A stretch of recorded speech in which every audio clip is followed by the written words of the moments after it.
The sea rose fast. The wind hit the ship hard. Great waves smashed against the old wood.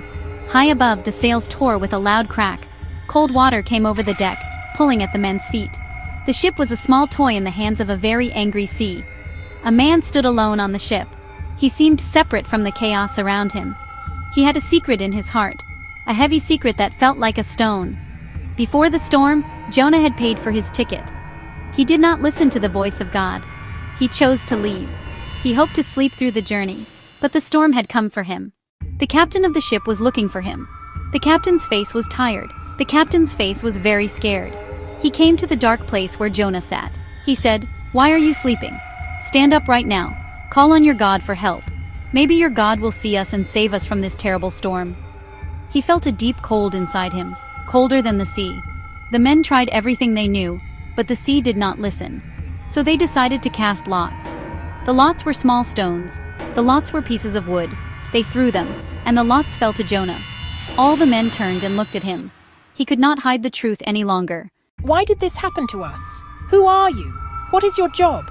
Where do you come from? What have you done to make the sea so angry at us?" He knew he had to tell them everything. "I serve the Lord, the God of heaven. He made the sea and the dry land, and I have fled from him." When the men heard this, they became even more afraid. "Throw me into the sea." They did not want to do such a terrible thing. They tried to row the ship back to the land, but the sea would not let them go. Finally, they knew they had no other choice. They prayed and cried out. They lifted Jonah up. Jonah felt the strong wind like a giant hand. Then he closed his eyes. He felt a strange pull as the men let him go. Jonah fell into the water. The sea swallowed him in an instant. Everything went dark and quiet. The world above was gone. He could not breathe. His lungs burned with a terrible fire. He did not fight. He just sank down. He thought about his home and the task he had run from. He thought about God, the God he had tried to escape. Out of the darkness, a great fish came. It opened its huge mouth and took Jonah inside. Jonah was safe from the water. He was inside the fish, alive. Jonah was in a strange, dark room. He could feel damp air on his face. The fish moved slowly through the deep sea. It felt like he was in a strange, living boat. Time passed slowly. 3 days and 3 nights. He had nowhere to go but inside his own heart. In that quiet place, he began to pray. He had not prayed like this before. "Oh Lord, I am in deep, deep trouble. Please save me. Please help me." He remembered the voice he had ignored. He promised that if he was saved, he would listen. He would obey. He changed on the inside, strength born from surrender.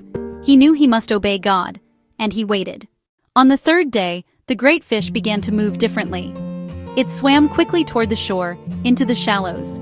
It put Jonah out onto the warm sand. He was on dry land again, safe and free. He whispered his thanks to God. He knew he had been saved for a reason. Then God spoke to Jonah again, gentle and clear. "Go to the great city.